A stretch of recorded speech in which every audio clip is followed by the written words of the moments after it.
Joseph Bolton. How are you? Hey, I am doing very well. Good to talk to Excellent. you, Rich. Glad to have you here and share your story with the audience. It's quite a bit of interesting things that you've accomplished over the years. Oh, yes, yes. Well, I was a 25 years in the Army. I was a paratrooper. I served in Afghanistan. And then lately, last couple of years, I've turned to writing and family research. And I took the story of my mother's ancestors, Quebec ancestors and Algonquin ancestors, and turned it into the Old Grandmother's Tree book series. Perfect. Perfect. Let me run through a little bit more of a briefer, or not necessarily briefer, but a little bit more elaborate intro for you.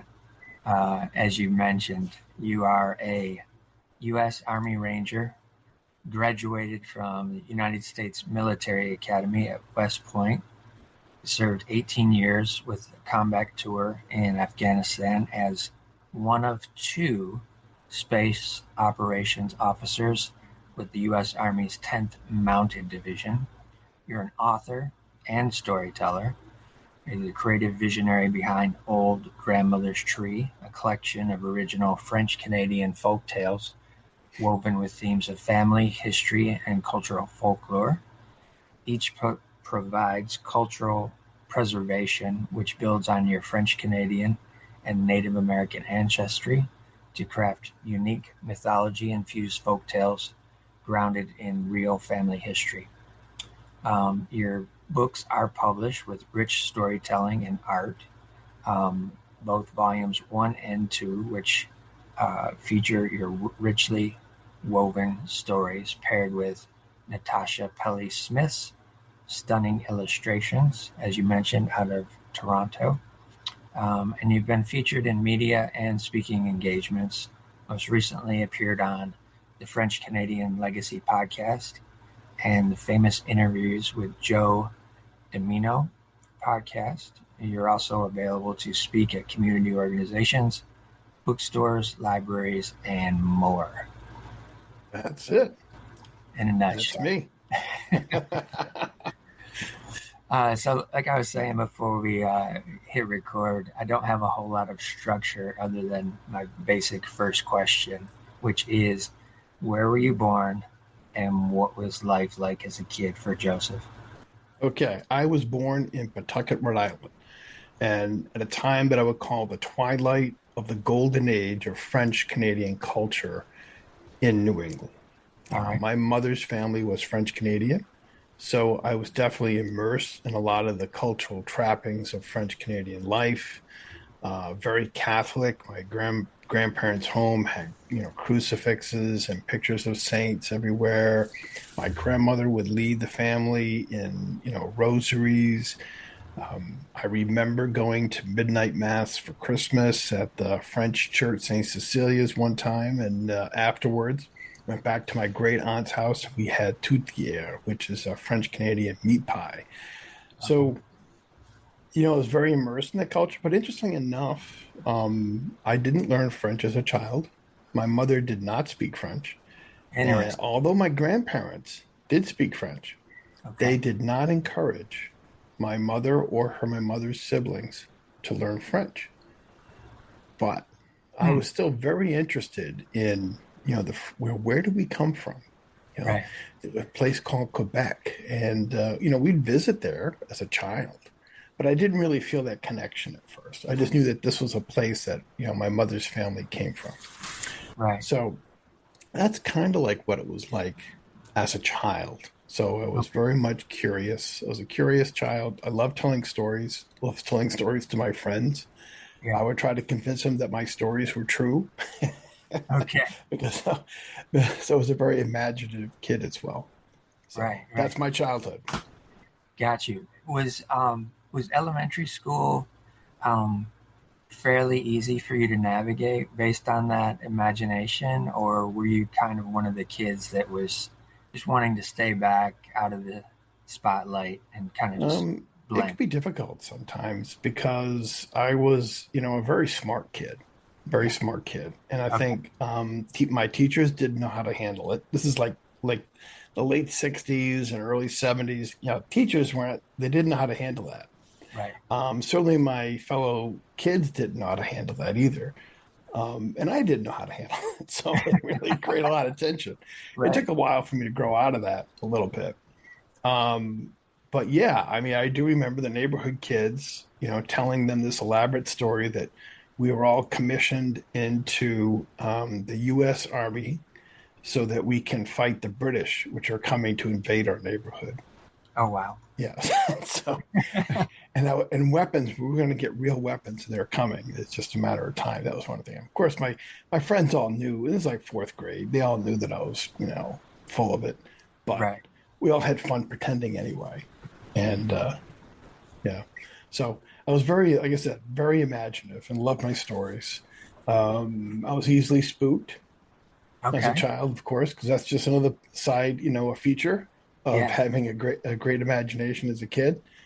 You know, so and I was also the oldest of five. So I had four younger brothers and one or three younger brothers and one younger sister. Okay. Yeah. Did you have um did you have any other family members that were military where you got that imagination from? Oh yes, yeah. My uncle, my mother's sister's husband was a helicopter pilot in Vietnam, Okay. and so that was really, you know, I remember that. I remember listening every morning on the radio, on the AM radio we had in the kitchen, and we hear the latest thing reports from Vietnam, and it was very scary to me, but it was fascinating at the same time. Right, right. And my uncle was away for two tours, and the second time he went away, it seemed like forever, even though it was only a year, and it was so Yeah. strange to see him again. And one of my mother's younger brothers also was in the army as well. So yeah, I was definitely influenced by that. So maybe that's why I use my imagination to tell stories about that we're in the military now as kids. Right, right. Exactly. Exactly. What type of work did your parents do? Were they in any creative fields or was it just general work in No, life? well, my father was a very good mechanical engineer. Okay. And he was, and maybe this is one thing, I was never an engineering type. Was not a good person for details. Yeah. I could always see the big picture. But what my father was very good as a mechanical engineer was he could immerse himself inside a drawing, a two-dimensional drawing of like a device, and Yeah. he could immerse himself into into as a 3D object and navigate through it. It was a real gift that he had. And I think I inherited that in the sense that I'm very much a visual person. Right. And certainly when I wrote my stories, I didn't, you know, I didn't outline them or plan it out. I would see my characters interact in an environment as a movie. I would see Okay. it as a movie first. And the movie would play in my head over and over again until finally I put it down into the computer itself. So I think that's one aspect I got from my father. And my mother was a registered nurse. Okay. But I don't remember her actually telling too many stories. But I do remember her mother used to write poetry and wrote some short stories. All right. And I feel bad about that because I can't find them anywhere. I don't know whatever happened to them. So I have no trace of them. But so perhaps I inherited some of my desire to tell stories from her. Yeah, yeah. That's what I'm kind of picking up that some of that was a trickle down effect uh, Sure. in that creative gene. Um, were you able to experience both sides, your grandparents as a kid? Well, my father's side was very different from my mom culturally. They were English Irish, All right. and you know, very much kind of, you know, that New England, you know, Yeah. blue collar excuse me, Irish blue collar type family. You know, they Yeah. smoked, they drank, but my grandfather, my father's father, I do remember that he was actually a very kind man. Sometimes Okay. he could be stern, but he was also deeply religious. But he didn't really, you know. broadcasted and all like that. He would always say the rosary every night before he went to sleep. All right. But I didn't even know that as a child. I'd only found that about after he died because he just kept that kind of that religiosity to Yeah. himself, but it was very important to him. And Yeah. there weren't any crucifixes or saints in their home. So it was very different. But I love that my dad's side of the family, but they had a very different origin story. Yeah. Um, and I didn't really learn much about them until much later. But my mom's side, I think I was more fascinated with it because there were stories, there were family stories Yeah. that we could tap into. Um, One was that my mother's mother, her parents, for many years after they were married in the early 1900s, they couldn't have any children. So Mm. they drove up from Rhode Island, where they were living at the time, went to Saint Anne de Beaupré Shrine in Quebec City, Okay. and they prayed for a child. And they stayed there over, I think, like a month or two with relatives up there in Quebec. Yeah. And the legend is that my great grandmother left Quebec expecting her first child. So Wow. that's a family legend. And and then my grandfather, my mother's father, would talk about visiting his cousins up there in Quebec and going to the old family, Meunier family farm. Uh, So, and my mother and my mother's siblings would talk about how, as a family, they would go up into Quebec and visit various shrines, go to Montreal, go to Quebec City. And so there were stories that I could tap into, but I always wanted to know more. So there's like, okay, so I know, you told me about my great grandparents, but what about their parents? And what about their parents? yeah. And I remember having a sense that there's a much bigger world behind the curtain that I couldn't really, see through Right. or, understand because at the time we didn't have access to the tools that we have. Right. So as an adult, when you start using Ancestry, and I gave my mother and some of her siblings a DNA test. Okay. My mother was the oldest of 11, by the way, Oh 11 wow. children. So, in fact, my mother's youngest sister is only 4 years older than me. So Yeah. they were like more like big sisters Yeah. than my aunts. But anyway, I gave them a DNA test. And it's interesting as we always growing up, we were told my mother's family was 100% French. And the Okay. DNA test told a rather interesting story that wasn't true. They're mostly French, and culturally, they certainly were French Canadian, but they Mm. also had a little bit of English Okay. ancestry. They had a little bit of Spanish, and they also, surprise, Native American ancestry. Okay. And we didn't know that, but I did find out years later. This has all happened after my grandfather already passed away. But I found out from his first cousin that they did know about the Native American ancestry. It's Mm. just that my grandfather just did decline to tell us. Right. And I'm Right. not sure exactly why. Maybe it was the product of the time back in the 30s and 40s when he was growing up. Yeah. Um, but he knew, he did know. But so anyway, I discovered this. I said, "Whoa! So this is interesting. This my mother's family history is a little bit more complicated." Right. The Spanish came from a Spanish soldier who joined a French regiment and went to Quebec and settled and stayed there. Huh. The native ancestry came from four I call gateway native ancestors. One was a Penobscot Okay. named Matakawando from Maine.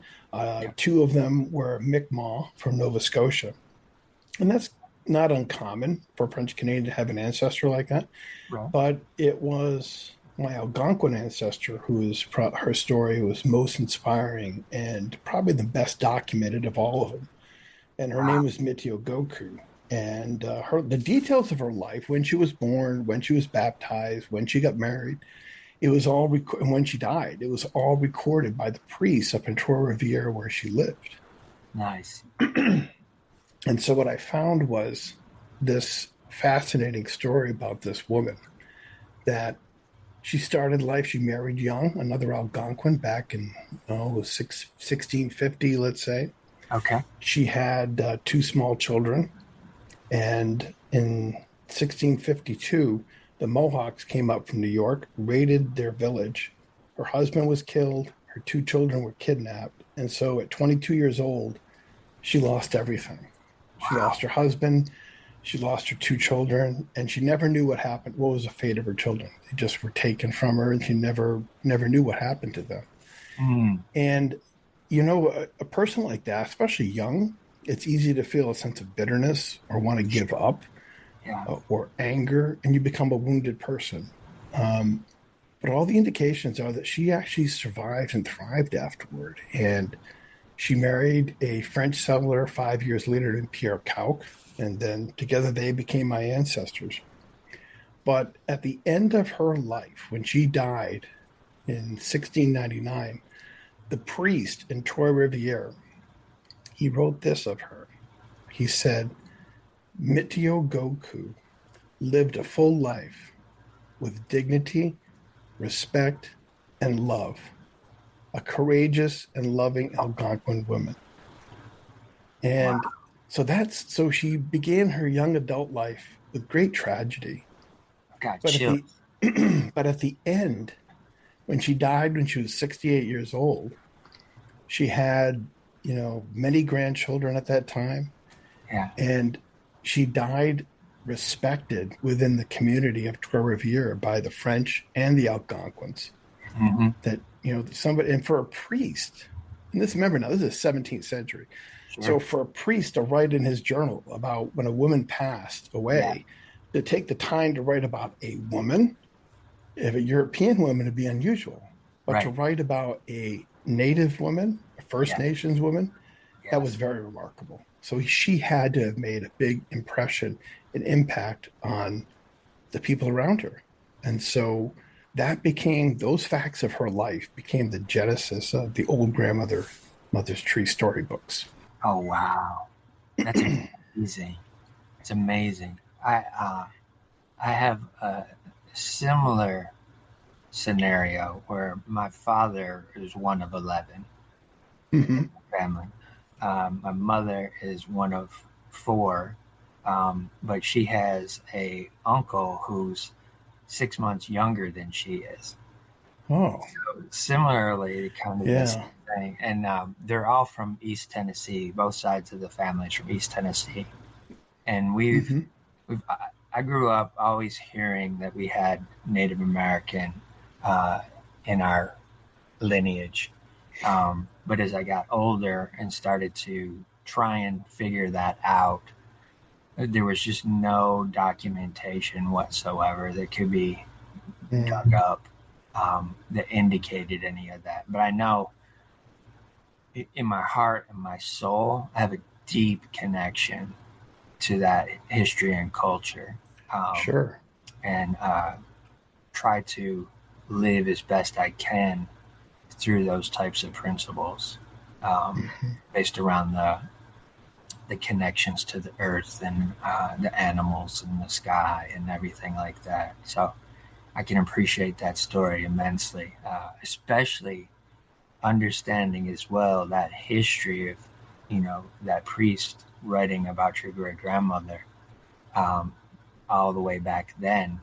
Like you said, it was almost unheard of to get that type of information, or have somebody to write something like that about them, which that's fascinating to me. Very fascinating. It is. It is. And she is the old grandmother of, her name is Mithyogoku. And she, I called her the old grandmother. And not every story, this, like in these books, there's always like multiple stories. And the stories are all interrelated and many Yeah. different characters, but they change settings, times. And although she's not in every story, her spirit is in every story. And sometimes she gets at least mentioned by other characters in passing to her. But she is literally the old grandmother. It's not just me that calls her as an ancestor, but there are thousands of French Canadians in Canada and the United States that have her as an ancestor. Yeah. And so she is literally the old grandmother, or one of the old grandmothers of Quebec. Right. Right. That's So, fantastic.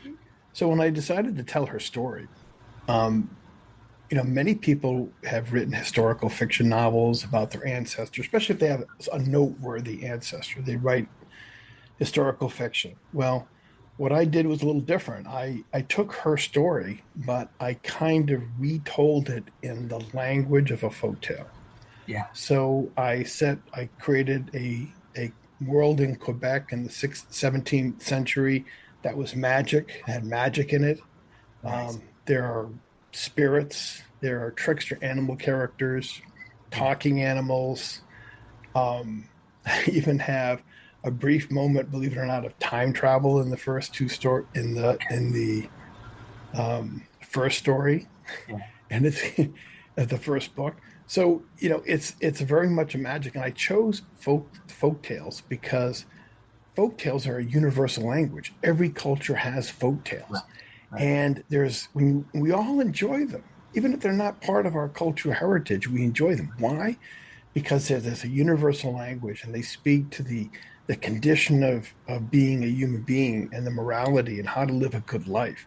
So I use the language of a folktale, the folktale style, to retell the story about my great great grandmother Mithyogoku. And as a result, so we have this book that's heavily illustrated. Within these two volumes that have been published is about 450 full color illustrations by Natasha, Wow. and 10 stories, 40,000 words. Stories varies from different lengths, but it's almost a graphic novel, but it isn't. Yeah. But it's more than just a story with a couple of illustrations at the beginning of a chapter, or one illustration at the beginning of a chapter. Right. It's very different. And it's a book for everybody. People ask me, well, is it a kid's book? I said, well, adults read it, adults like it. And that's primarily who the buyers have been, as adults. They like to read it to their kids and grandkids, but it's not a baby book, even though it has these talking animal characters. Right. Right. Very fascinating. If we go back to elementary school, um, Okay. and we're thinking about that fourth grade period of time when you're telling these stories and these tales to the other students, um, were they accepting of those as he's just goofing off, telling a tale, and we like him because of that?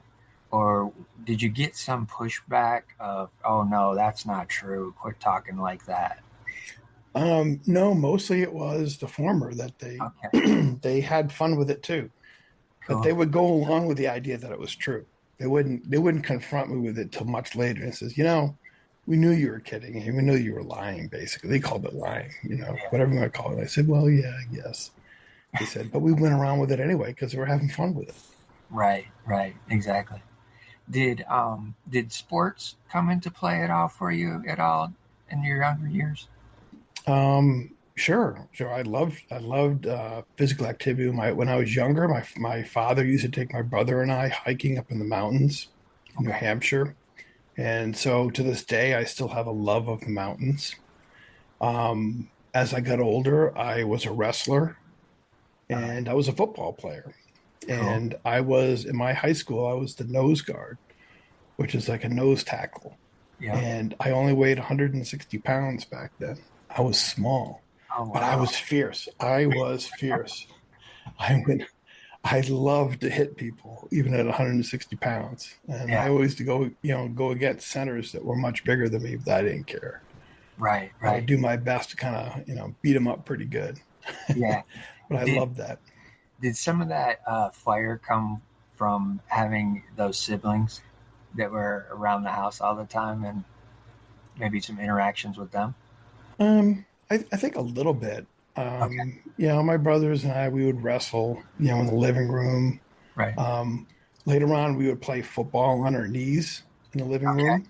Okay. And usually it was me versus my two younger brothers. And so they would have to tackle me down as I moved on knees with a football. It was kind of fun, but it wasn't Yeah, bad. yeah, And in my neighborhood, kids, the same one I told the stories to, we would always play,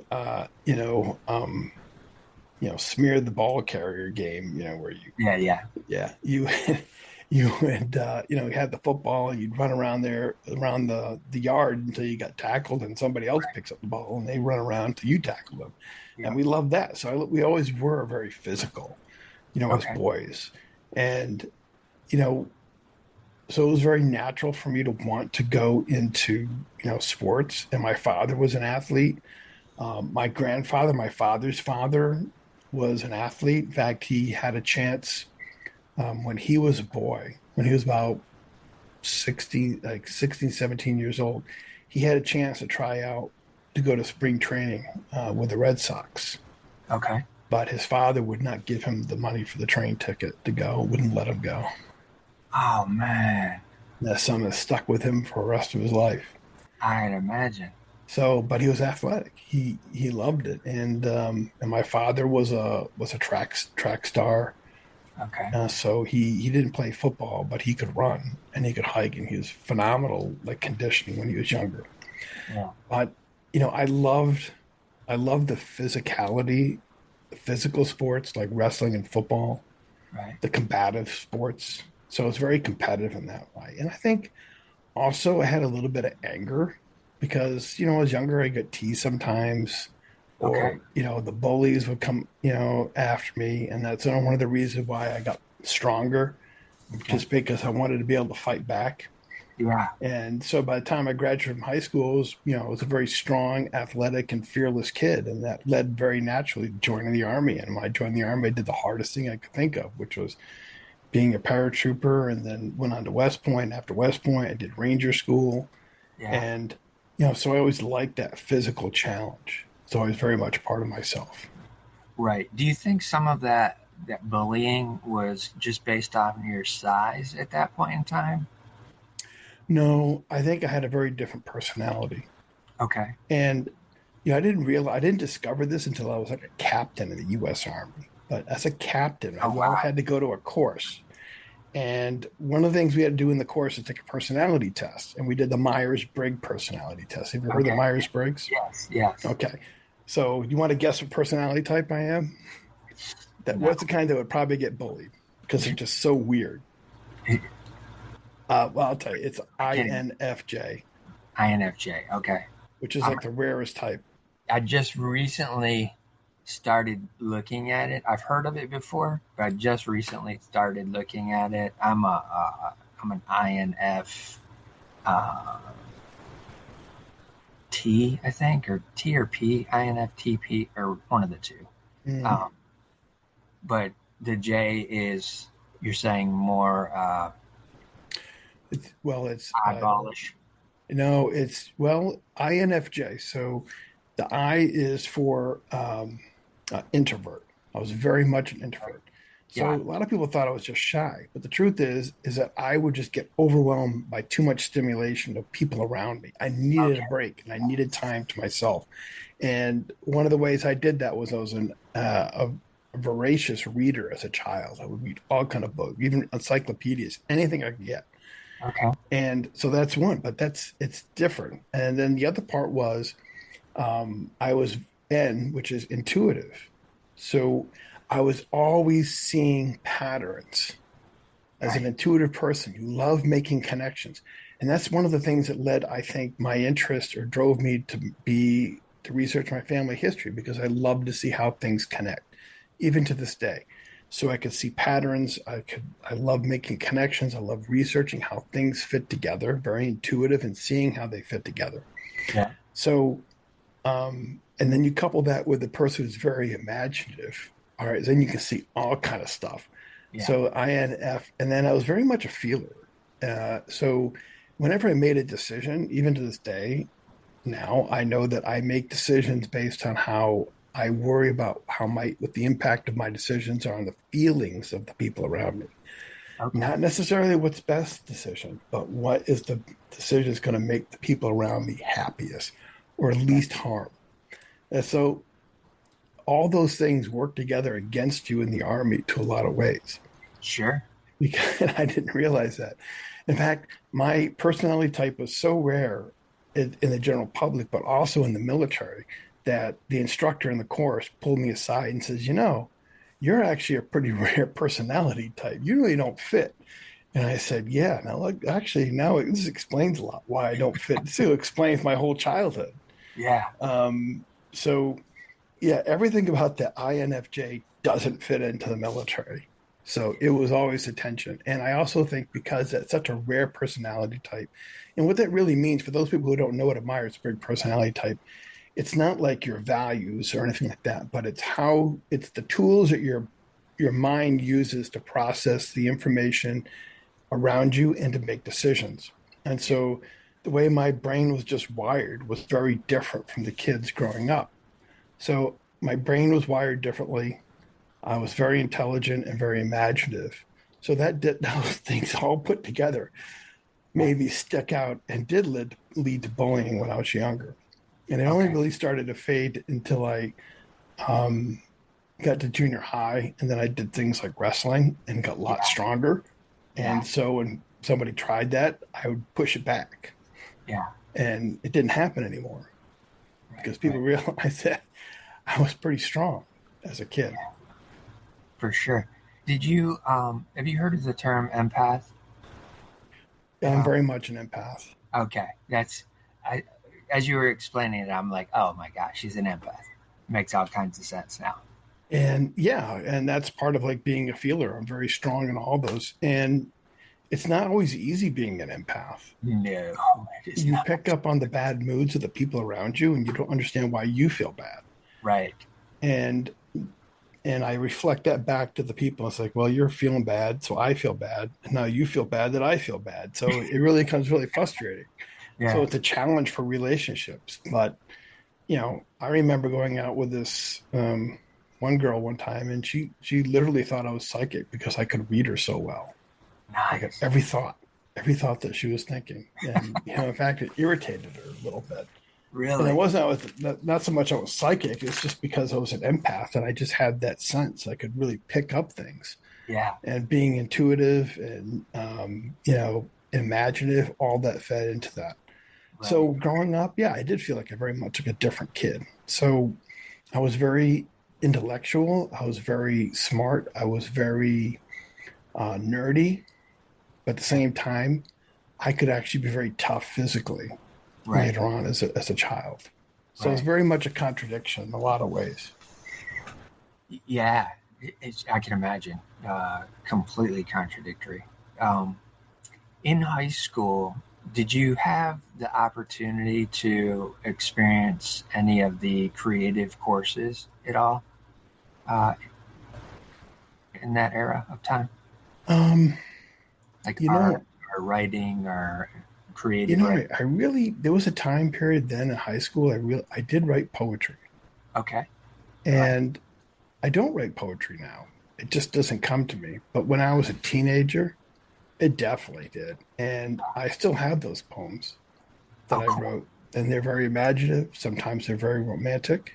Uh, Um, some are a little weird, but again, I did do that, but as an adult after high school, when I joined the army at West Point, I really didn't do a lot of creative writing. Um, with one exception, when I was at West Point, some of my classmates got into trouble. A whole bunch of them did for drinking. I think it was at a hotel and underage. okay. So anyway, they got in big trouble with West Point, the brass, and so I rewrote a story about their adventures. Except what I did was I used nothing. I used them as characters, but I used nothing but lines from Shakespeare's plays. Oh, wow. All these plays. And I used nothing but lines from Shakespeare. And I did a lot of it from memory because I was familiar where this line would be, in which play. I'll grab it, pull it out, put it into the story, and have one of my classmates speak it. And so I recreated and told the whole story. And people were fascinated by it, but they also were pretty irritated. Those people who were called out on it were pretty irritated too. Yeah, for sure. So that was not the only creative thing I did like back then. But I really didn't start writing earnestly in this period of my life until about 2014. Okay. It was right after my younger brother, the one that was closest to me in age. He died of ALS after about 3 years. So, and it's a terrible disease, and it causes a lot of suffering in those who have ALS, and it's 100% fatal. Yeah. So it was a very traumatic time for me and also for my family. And so I took to writing a blog, and I called this blog Augustine's Alley. And I would opine on anything I wanted to during this blog. I would talk about science, religion, philosophy, mathematics, whatever, or family history. Yeah. And so that was my first time. I kind of rediscovered the fact that I could be a creative person and to Okay. write. And after doing that for about, oh gosh, probably almost like 8 years of that, I decided to branch into telling creative stories. Okay. And I wrote this story that has never been published. But the very first creative story I wrote, and I put it on the Augustine's Alley, was I retold the Greek fables, created new characters, and had the Greek gods in there. And I would tell the adventure of an inventor named Phidias and his centaur apprentice named Tecton, centaur being half man, half horse. Yeah. And he was like a young centaur. And they would have adventures in ancient Greece. I never published that. I did have some of it illustrated though. Oh, wow. And it was around that time also that I started discovering my family history. And I decided I was going to learn French. And as part of my French class, I wrote a short story about talking farm animals in Quebec that sneak out of the barn at midnight and go tobogganing down the hill. And the farm wife comes out and she sees them, but instead of chastising them, she decides to slide down the hill with them. And I wrote it based, and I used the farm wife as my great great grandmother in Quebec. Yeah. So that was actually the first story for Old Grandmother's Tree. Was Okay. actually that farm story, and then from there I realized that when I discovered the story of Mithyogoku, I said, well, there's a connection between my great great grandmother. She's a descendant of Mithyogoku. That's my line from Mithyogoku to me goes through her. Right. So then I wrote a backstory about Mithyogoku and her magic shawl that was passed on from generation to generation, and why my great great grandmother had this magic shawl. And so that's how the story got started. I didn't have this master plan. Right. But as I discovered more about Mithyogoku, I was like, oh, this is a person who deserves honor and respect. And so I really changed the focus of the stories to her, but I kept all the magic elements that I had originally wrote into the first story. Right. Right. Okay. Very cool. Very cool. If we're looking at the end of high school for you and Mm-hmm. the thought process of going forward and thinking about, all right, what kind of job am I going to go into? What kind of field am I going to go into? What was it that steered you in the direction of joining the military over potentially going to a college and studying that way?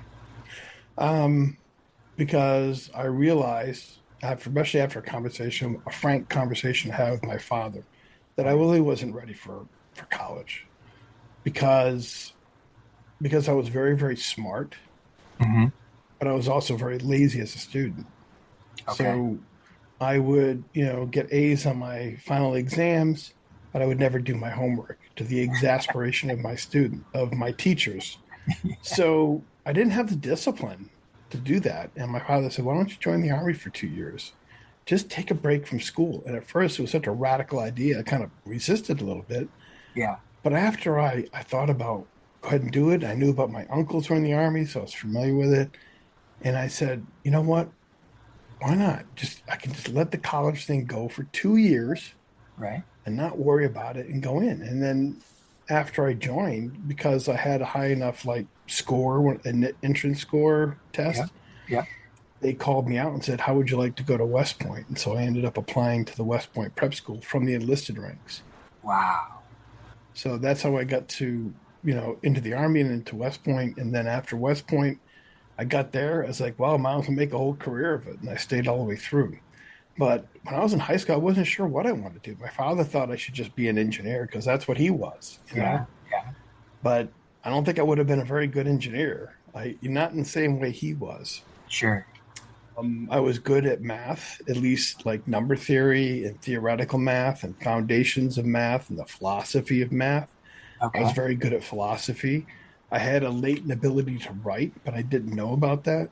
Yeah, So it took later for me to find these things. And I think if I went into engineering right away, I would have been miserable and I would have been a failure. So actually, it worked out very well that I did take that time off. right, right. It, when you're at West Point, is it? I'm very unfamiliar with the structure of West Point.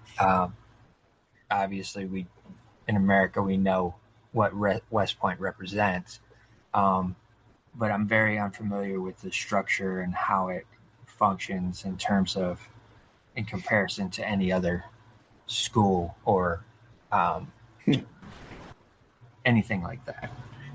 Well, Can you give just a um, brief visual of what that was like for? it's very difficult. It was very difficult. Okay, And as smart as I was, and as talented as I was, I probably was a below average okay, student and below average person of talents at the group of people at West Point. That's how gotcha. good they all were. And all so you imagine going to a school where everyone is brilliant, everyone is almost a valedictorian, everyone is a letter person or a captain of their football team or their wrestling Right, team or their swim right, team. So you're totally surrounded by smart people. And but even then, so even though you're pretty smart where you come from, when you go to a group of everybody's smart, well, you're going to come out to either average or above average. So I was probably slightly above average, on that. So I had a struggle to go through academically at West Point. I never failed a course. Some courses I got A's, some courses I got D's, but I always passed. uh-huh. You had to do 20 credit hours every semester. Wow. And so it was extremely difficult. Every class had the equivalent of three midterms. Every class had the equivalent of three midterms. Holy cow. And you got graded almost every day in every class. You got graded on your homework. If you didn't do your homework, you got a zero for that day. Right. Or every day you would have a quiz and you would get graded. So it was very tough. And on top of that, you had the military discipline. You had to shine your shoes. You had to maintain your haircut. You had to have a clean uniform. You had to make your bed. You had to keep your room clean. All those things could bite you in the butt Yeah. if you didn't track that. And you got a ton of homework. And there was never enough time to do all the homework. Oh, by the way, they make you turn the lights off at midnight. And you can get in big trouble if your lights on or on after midnight. And you can't get up before 6 o'clock in the morning. Oh So wow. you were always feeling like you were under the gun. Right. So it was kind of like being a gazelle on the Serengeti and just worried about like, okay, I'm waking up today. What's the lion that's going to eat me? Yeah. Uh, so it was very much a challenge for me to graduate. I mean, like I said, I was probably slightly in the percentile, so I was probably slightly below the average, or right. I was right at the average, or probably in the lower end of the average. Okay. So I wasn't the greatest student. There are people out there who could you know do what I did in high school, do it at West Point. Do their Right. get A's all the time, and they were just that brilliant. But I wasn't one of them. Not in Yeah. that group.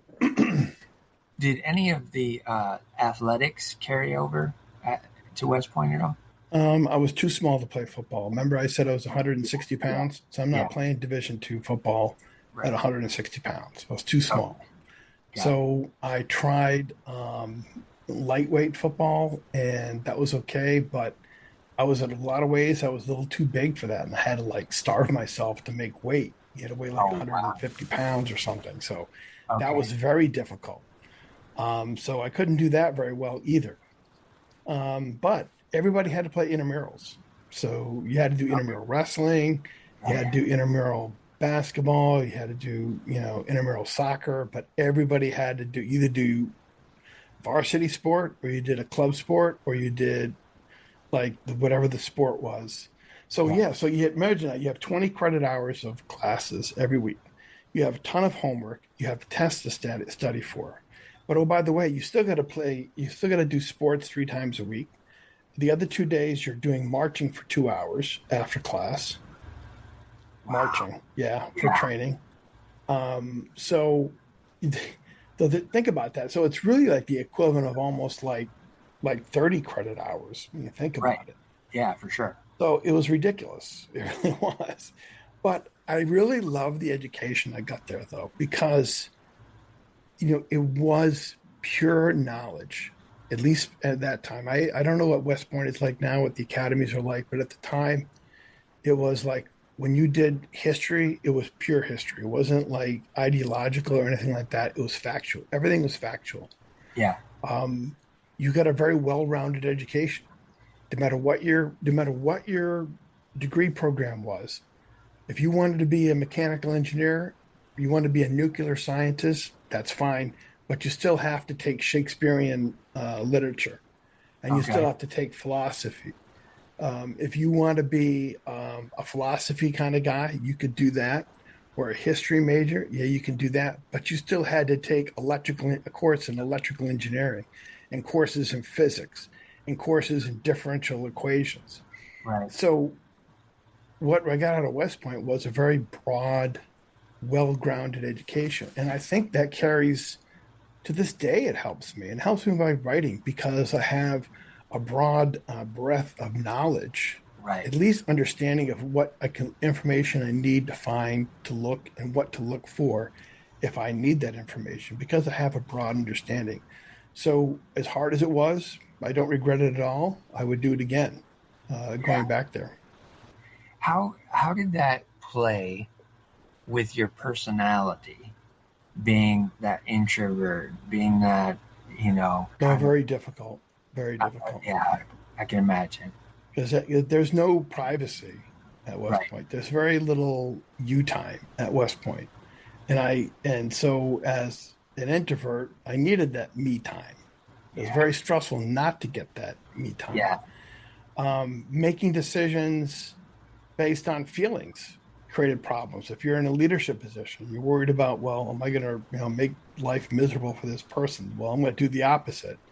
Yeah. And so, it was very difficult. And at that time, I did not understand about the whole Myers Briggs thing. So I Right. didn't understand what tools my brain was using to go through my life at West Point, and Yeah. how I was really using the wrong tools. But if I had an awareness of it, then I can kind of compensate for that a little bit. And once I realized it much later, I did. Right. Right. Yeah. I can imagine that your whole nervous system was just taxed the entire time. Oh, I just felt totally stressed, totally stressed. That's wild. Um,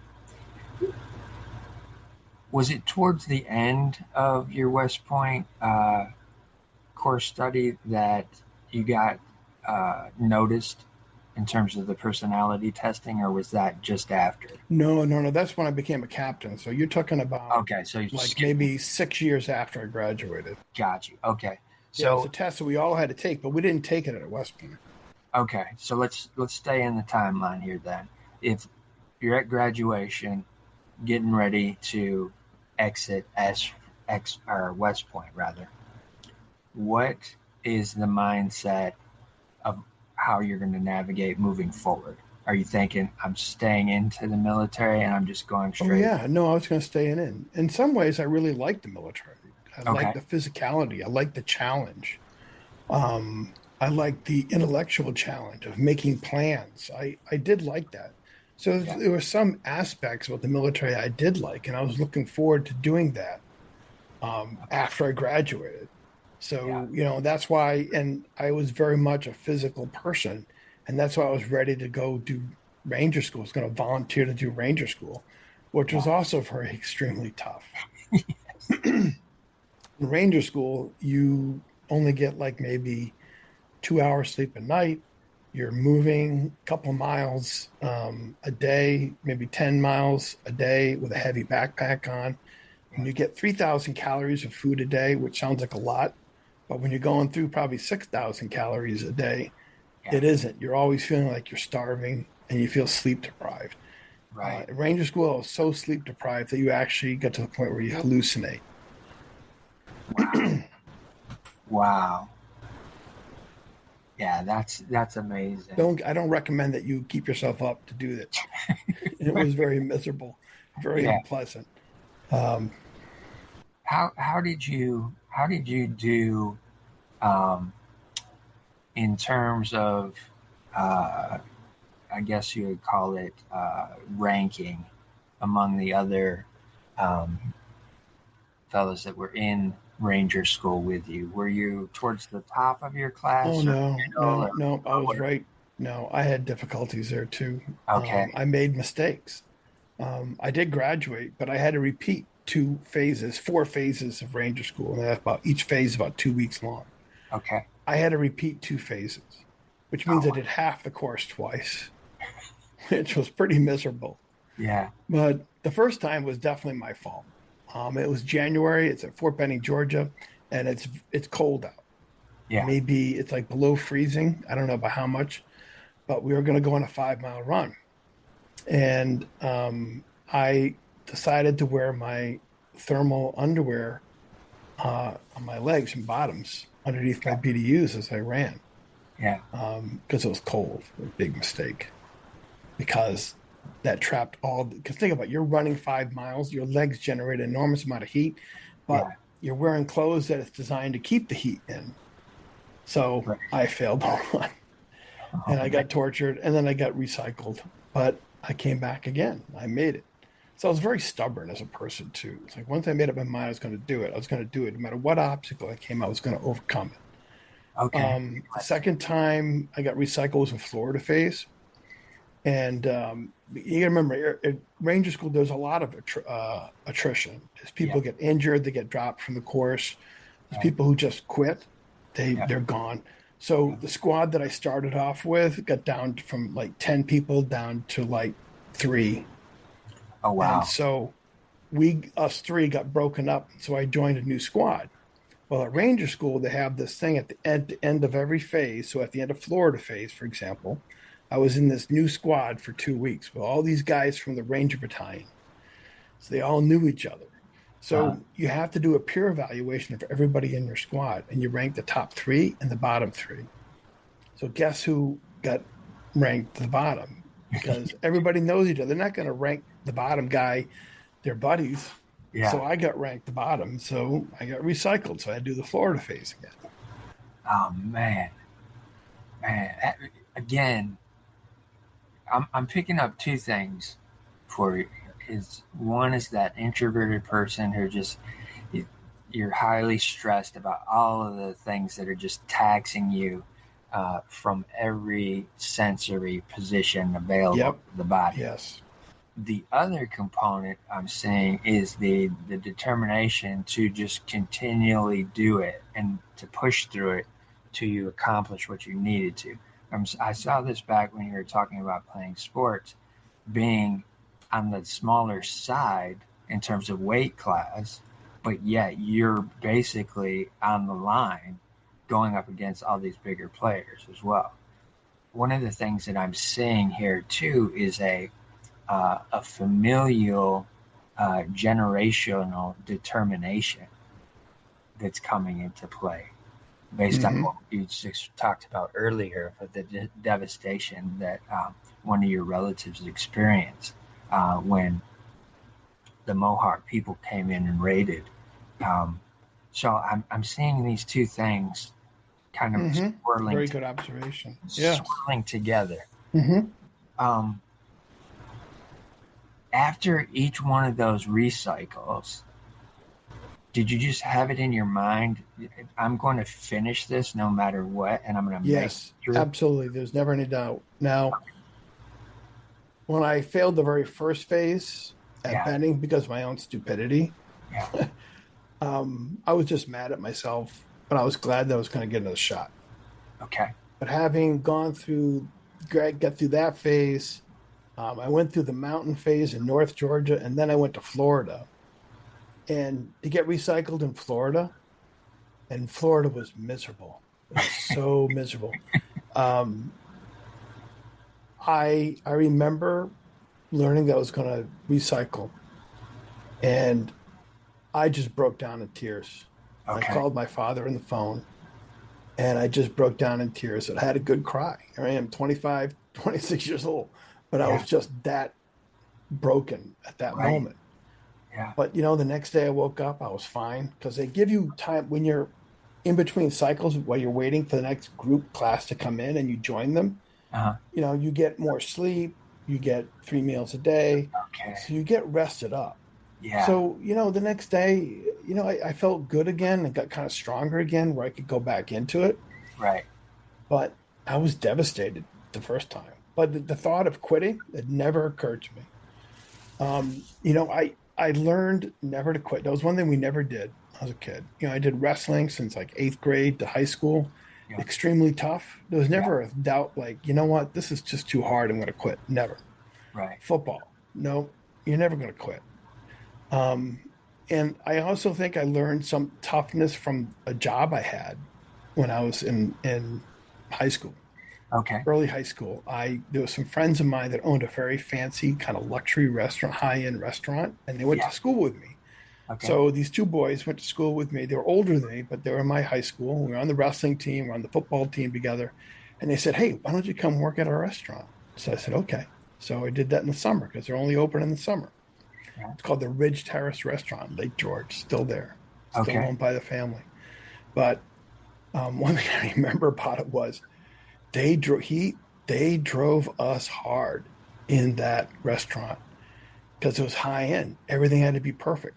You Right. were constantly moving. I was washing pots and pans in a hot sink for like 4 or 5 hours that every night, and there was no doubt. There was no quit, Right. and the other thing about that, what I learned is that they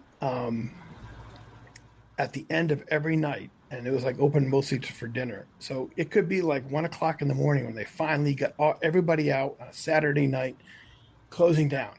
Yeah. Nobody goes home. Nobody Right. goes home until the restaurant is clean from top to bottom, especially the kitchen. Yeah. So every night, all the dishes had to be clean. Every night, the floor had to be swept and mopped. Everything had to be perfect, perfect Yeah. every night.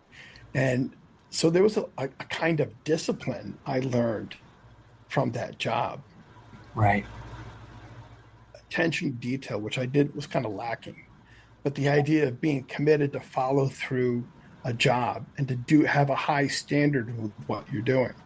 Yeah. So that's one thing I learned from that. And even to this day, when I go visit my friends and they're my age or like actually older. So, one of my friends, he's like 62. He's the younger of the brothers. The other one is like 2 years older than him. He's like 64. And their father is like 85 and he's like still working there. And, but I tell my friends, because they probably, sometimes I think they were always living vicariously through me and my adventures in the army. Okay. But I always tell them, I said, you don't realize how important it was, how much I learned from working with you guys all Yeah. those years ago Yeah. about, just having that attention to detail. Even to this day, I never like leaving like dirty dishes in the sink before I go to bed. It's like, no, no, we got to clean this up. Even if it's late, even if I'm tired, no, we got to make sure everything's clean and put away, Yeah. you know. So that was the other part I would say that really contributed to success for later in my life, especially in the army. Yeah. I'm again similarly familiar with what kitchen life is like. My first job was at a fast food restaurant here in Metro Detroit called Tubby's Subs, and it was it was before uh, Jimmy John's or Subway, or any of those chains Mm-hmm. come onto the landscape. But it was constant working and cleaning and all that type of stuff. And then I went off to college to Pensacola, Florida, to study graphic design. And I thought, well, I knew I was going to have to work there. So, in order to pay for schooling, because my parents could only help me just a little bit, I was going to have to do most of it myself. So, I thought, all right, cool. Be in Florida. Let me just work on the grounds crew at the college campus. And that way I'm outside, enjoy the weather. Mm-hmm. They saw my resume that I worked at a fast food restaurant, and they stuck me in the kitchen, Oh, having to cook for the entire campus, having to clean up for everything oh, yeah, after each meal, breakfast, lunch, or dinner. And you stayed until everything was clean, scrubbed down. The next days, or the next shift rather, their stuff was already prepped for them to come in. yep, So I understand what it's like to have to work in that environment, and it's tough. It definitely gives you a sense of um, making sure things are in place, properly done, and and having having, standard. yeah, a higher quality of your work has to be implemented across everything. Yes, yeah, That's stayed with me to this day for sure. yeah. I'll eat at the restaurant in the front, but the guys, my friends still work in the back kitchen cooking. They're Yeah, chefs. They're not like they're gourmet chefs now. They're really good. right. But I'll go back there, and everything looks exactly as it did back from 1980. Wow. See, nothing has changed. And it's funny how there's a little bit of sentimentality to me that I Sure. look at and go, wouldn't it be kind of fun just to go over to that big giant industrial dishwasher and start loading some of those dishes in there and pushing it Yeah. through and putting it away? Yeah. And it was that's kind of sentimentality because I realized, not because I really missed the hard work, it's just that I what I really appreciate and miss is that standard, that sense of pride in work. And it was very hard, and you couldn't be thin skinned either. Right. um, Originally the kitchen was designed so my friend's father, who owned the restaurant, um, he had the front. He was originally from Mexico, and he's one of those guys that came. So imagine he came with nothing but literally a shirt on his back and a watch on his wrist. Yeah. And so he has this fancy restaurant that's worth, maybe at the time $1 million back in 1980. Very highly respected. So he's very protective of it because everything he has, he worked for very hard. Right. So he was a very tough boss. And I remember one of the jobs I had was I had to bring plates out go through the dishwasher. I had to take the plates, dirty plates, rinse them out, put them in this industrial dishwasher. Go through, pull them out. And then I would have to take plates and bring them to him in the front. He had a little grill outside the kitchen, just Yeah. outside in the dining area. And it never was always rough because either you were late with the plates and he didn't have enough, and so he'd yell at you for not bringing them out fast enough, or he would yell at you because you would get in his way as you're trying to get in his way to put plates, and he's behind the gun trying to get these meals finished off on his little grill station right there. Yeah. And the funny thing, he was tough, and he's a dear man now, and I have Yeah. always respect for him, and even to this day. I'm 61 years old. I still see him. I still call him Mr. Rios. Yeah. Yeah. And his sons are always like, when I go to the kitchen and I start to leave, he says, "Don't forget to say goodbye to Pop." And, I always do. And he's always glad to see me. Right. But when I was younger and he was probably like, I don't know, 40 years old in his early 40s, he was a very tough man to work for. Yeah, for sure. But you learn something from that. And I think learning all those things back in high school gave me the internal toughness and determination to survive, despite the fact that my brain was hardwired in a way that made it very difficult to operate in the environment it did. I compensated by just having a great sense of determination. Yep. For sure. For sure. If we're looking at uh, going through the second time finally in that last uh, recycle in Ranger School, Mm-hmm. are you starting to catch up with the process at that point? The process, before we do go any further, Sure. I'm going to turn on the light because it looks like I'm in the witness protection program. Yeah. Okay, so now I Having got that this light light. back on. Exactly. All right. So you're asking, like, did I finally feel like, well, the process wasn't that hard. The tasks weren't that hard. It was the environment and the conditions that made the task hard. Right. You're just leading a squad or leading a platoon. You had to write up like some basic military orders and do attack a position, move at night as a group in the Yeah. darkness and attack an enemy position. And you had to maintain security that high, very much a high standard. And I think I survived in the environment because of what I learned at that restaurant, Okay. because of that attention to detail, that attention of this is the standard. And no matter how tired you are, you will do the task to the standard. Yeah. So that's the same thing you had to do at Ranger School. You had a task to do.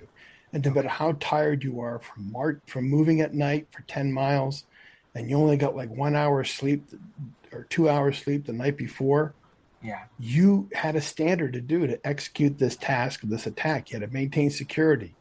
You had to, make sure you didn't get detected by the enemy, Right. when you moved it. So that that lesson there is what got me, I think, through Ranger School.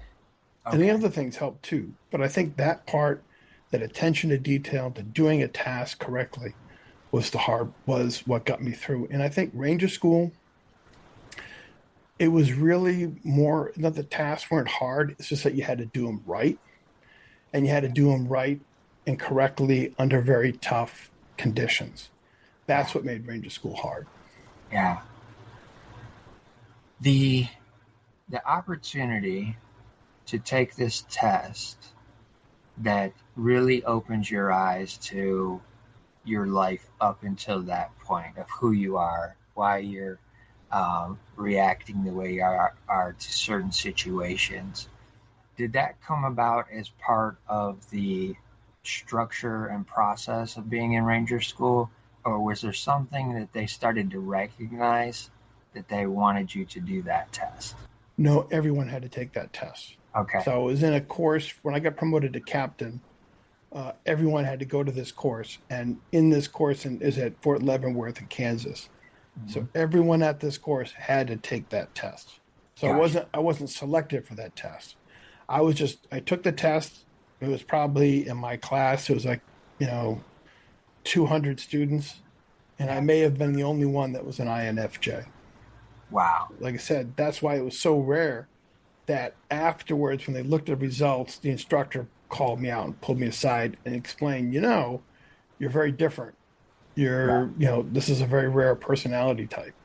And Yeah. as I researched it even more, I realized that, well, it's really a bad fit for the military.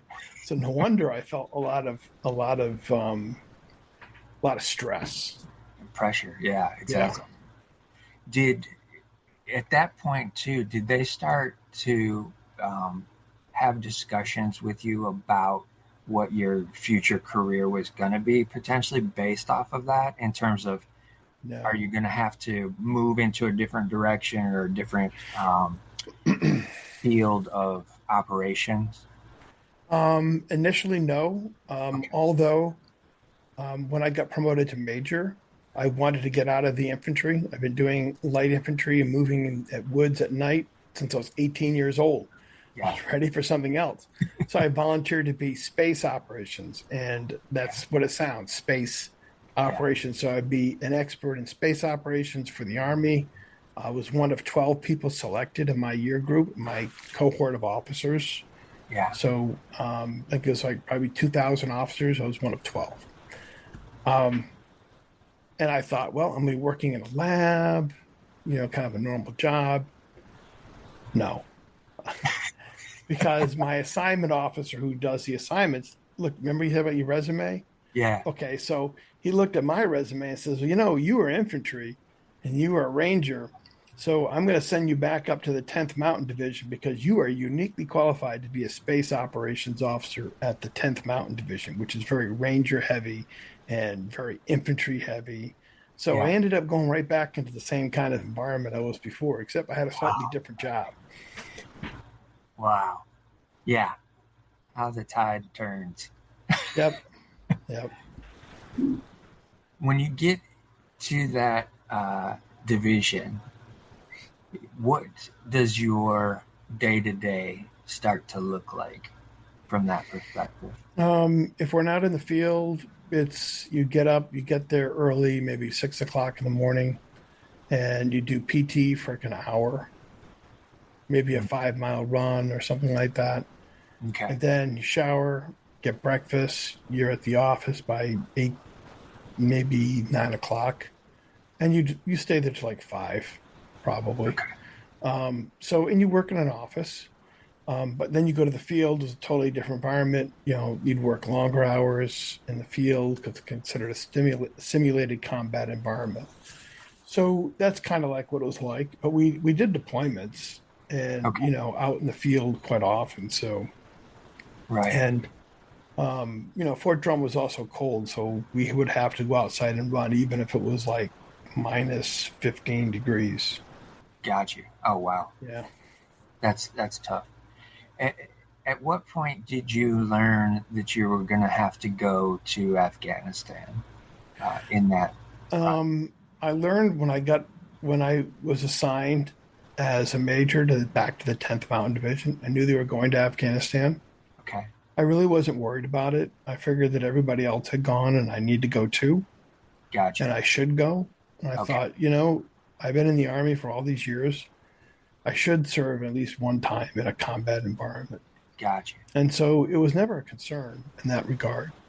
All right. But um, I did deploy. I was there for a year. Most of the time I worked, did highly classified work that I still can't talk about.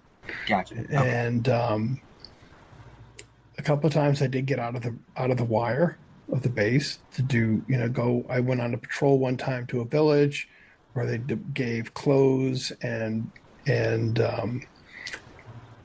pencils and notebooks to the kids and stuff like that in that village, which Yeah. was a very good experience too. But so that's what it was like. And and by the way, I actually there was a guy there who worked as a civilian contractor. He Okay. was British. He worked for DHL, I think, like the shipping company, Yeah. Yeah. and he had pretensions that he was going to be a big director. So he got a bunch of us together at Christmas time to put on a play for the base, to put on a Christmas Carol, Okay. and I got to play Marley, Really the ghost of Marley. Yes, nice. and it almost cost me my life. What? Yes, yeah. How did that So happen? how did that happen? Well, one night, I'm in I was in costume. We did a costume rehearsal, Yeah. and I was all made up. So how Marley looks like. He's got Yeah. the bandage on. He's all gruesomed up. He's a ghost. He's a dead Yeah. guy. Yeah. So anyway, and I got chains on, right? Right. So here's I'll caveat this also. Remember, we're in a combat environment, so even inside the wire at Bagram Air Force Base where I was at, everyone is armed. Yes. Everyone's armed with a weapon and live ammunition. Correct. You always are all armed unless you're showering. Yeah. So anyway, so everybody's armed. It's nighttime. I go out there. My fellow cast members are going out near the mess hall, and we're kind of like trying to promote the play. And this is a goofy thing for me to do. So anyway, there was this one guy out there by himself, and he was just out there looking at me, and I kind of did like this a little bit, and he just Right. stared at me, and then finally I was like, all right, I just walked away. So next day, one of my coworkers, another major, sat next to me, and at breakfast at that mess hall, and she says, "Hey, guess what?" And I go, "What?" I said, "Last night you almost got shot." I said, "What? What happened?" He says, "Well, that guy you were standing in front of? He just got to the base. He just got there, and Oh. he thought you were an escaped Taliban. We had there was a prison on Bagram, so he Oh thought no. I was an escaped Taliban. Holy cow. So he was thinking of shooting me." I'm like, Whoa. "Oh." I said, "Well, that's a story. Can you imagine that? I'm sorry, Mrs. Bolton, but your husband was died dressed as Jacob Marley in the combat zone." So, Army mate, imagine the headlines: Yes. Army major dies by fratricide in Afghanistan, dressed as Marley's ghost. That would have made the national news. Oh, for sure. It would have made the national. I would have been immortal, Exactly. immortalized. But I had other things I had to do in my life, I guess. Almost beyond Jacob Marley at that point. He would have been immortalized. Yes. And Oh, now I think back, I get a little get scared. It's like, that was kind of frightening. I should have been more scared. I was right. like, afterwards, I was like, well, I guess we can laugh about it now. You remember John Candy saying that line one time in Yeah, Planes, Trains, and exactly. Automobiles? Oh, we can laugh about it now. But but it was, yeah. So that was it. I almost got shot. Close call. But that did tap into my creativity. And I thought that I was going to retire from the army when I was done with Afghanistan. I said, Okay. hey, I like this acting stuff. Maybe I should try to do it. I never did. But I did have fun doing it. And I do have a video of it somewhere. Oh, cool. Very cool. Yeah. So So when you did decide to retire, what was your thought process of, all right, I think I've run my course with the military. I think I'm going to go ahead and retire. What is the thought process of what you're going to do next? initially it was I wanted to do something different. Yeah, I was doing the military thing, so I was 18 years old. Yeah. I was 43. So I Okay. was 18 now. Been doing nothing but military stuff. And I Wow. wanted to discover who Joe Bolton was outside the military. And so I really thought about wanting to do, I didn't know what I was going to do, but I just knew I wanted to do something different and I wanted to be totally different from the military. Yeah. And well, and so initially I joined as uh, to be the operations officer for a transportation company. Okay. And it didn't pay much. It didn't pay as much as I thought. As now, like hindsight, is that I should have been asking for. But anyway, I did this job, and one of the things that they ran like tour buses, they did school buses, and so you're in charge of like planning where all these buses go, assigning drivers, stuff like that to it. Right. And I quit after 6 months. I Okay. just flat out quit, and I quit because it was nobody had any standard. All the things that I took for granted in the Ah, military, they didn't have standards. They didn't try, and the company was cheap. They would invest in software that they should get. They were still this is 2008 or 2007, and they're yeah. using MS DOS. Holy crap. Okay, it's like 1992. Yeah. It's like software. It was awful, and you couldn't do it. And I tried to tell them, I tried to get them like that. I tried to get the company to invest in GPSs for the buses. So I'm like, look, all these buses are late all the time. I said, if we had GPS, you could track where these buses are, and parents call up, where's this bus? You can look on the screen and see it. Wouldn't Yeah. do it. So Wow. finally, I just quit. And it was I didn't know what I was going to do after I quit at the time, but it was the best feeling in my life. It was the first time. Think of my entire life. I've Yeah. never Yeah. quit anything. Right. So I actually was so happy to have actually quit something that I Okay. could say, you know what? I'm not going to do it. I'm going to say no. Right. And my entire adult life, I was never in a position to say no to anyone. Like, Yeah. no, I'm not going to do that. So it felt so good. It was just a sense of freedom. But as it turned out, I did get a call and I did get pulled into the government, the military, again, as a Okay. civilian worker, civilian contractor. So I kind of went back into the same environment. And maybe that's because I kind of recognize that I've been doing that ever since that, well, that's what I am. Right. I'm, and I'm good at it Yeah. and it's okay. And I can kind of balance who I am. It's not like I can still say no. And as a government contractor, if I don't like a job, I can always quit or leave it. Yeah. Yeah. So, so that's kind of like what happened afterwards. Okay. Yeah. Once you make that first decision of I can quit this, and there's not really real ramifications of me doing it other than the fact that I'll be free. It changes something in your mental state that allows you the freedom to be able to make choices moving forward, knowing, you know what, I'm going to do this. If I like it, cool. I know I can stick with it. If I don't like it, I'll just quit again. Right. There's a sense of that freedom of being able to say no to something Mm-hmm.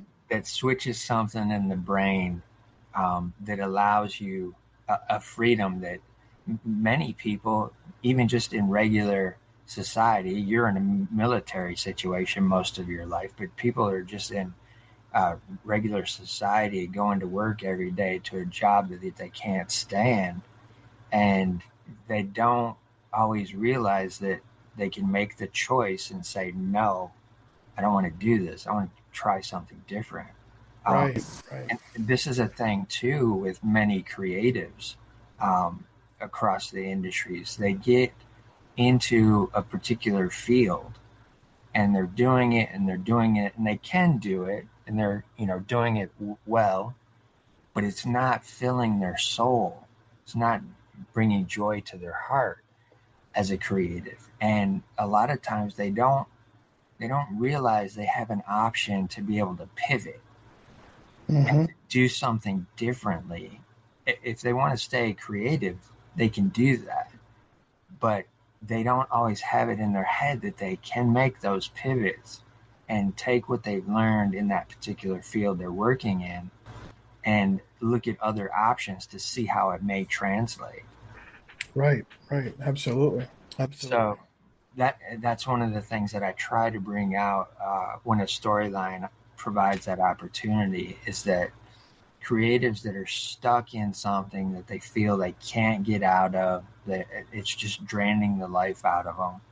If they're able to just look at what their skill set is and see how it may apply in another industry, then it opens up that opportunity for them. Opens up the opportunity for them mentally too, to be able to regain some of that confidence that got drained out of them, just sticking to one thing and thinking I can't go anywhere else, Right. which is And amazing. and I think I always had an independent streak too, Yeah. and that was suppressed when I was in the army. Yep. But I still remember that day. It was January 8th, 2008. So I remember that day, and I remember taking a walk out at night after that very day I quit and feeling so good. I was like, I don't know what's going to do next, but I quit. I actually took control, and Yeah. it felt so good to take control of my life and to Right. do what I wanted to do. And I think I am. Some ways, I'm very much by the book in some aspects I can. Other times I can be very much a contrarian, a Yeah. person, or I'm very skeptical of the conventional wisdom, especially conventional wisdom. Yes. It's like if you want to argue with me, don't use emotion, use reason and facts, Yep. and tell me, logically what you're trying to do. But if you're just going to say, well, this is the way we always do it, I would always question that. And Yeah. that was a thing that probably made me kind of tense sometimes in the army because the army's always full of, well, this is the way we always have done For sure. For sure. What's your astrological sign, Joe? it. Pisces. Pisces. Okay. Water. Water sign. Interesting. Interesting. There's a uh, as I'm looking at that and then looking at the storyline too, there's a flowing movement that you've had in Mm-hmm. your story as well. Fascinating. Um, Once you get back into doing the contract work for the government and realize, all right, I'm back in this environment again of the military. Um, at what point do you start getting the ideas that I think I want to delve into this writing again, bring this back up to the forefront? Earlier Mm. you were talking about the poetry and stuff that you were doing. Um, well, it was really after my brother passed away Okay. in 2013 with ALS. And so my writing was a way of soothing myself and expressing myself and talking to myself, which Yeah. as an introvert, you're okay with. Right. I shared those thoughts, on a website, and that website's still there. It's still active. I haven't put anything in there in a while, but Okay. it was like, hey, these are my thoughts, and I'm going to write whatever I want. So I enjoyed that freedom, the sense of Yeah. independence, and so that's when I learned to like writing again. And then later on, it led to doing some creative work, and then that's when I started getting into, writing this book, and it kind of, a lot of factors merged in why this book came when it did. Okay. One was I had rediscovered my joy of writing. Um, I rediscovered my French Canadian and Algonquin roots. So that sense of intuitive wanted to make a connection. How Yeah. do I connect to the people in Quebec? How do I connect to the Algonquin community in Quebec? Right. And so this book became that vehicle to do that, to make that connection. It was my letter to them and say, this is who I am. This is who I discovered about my past. This is what I discovered about something about our shared past. Right. And I wanted to make a connection. And one of the ways, two ways I did that, I was never a shy person. People say, introverts are shy. That's really not true.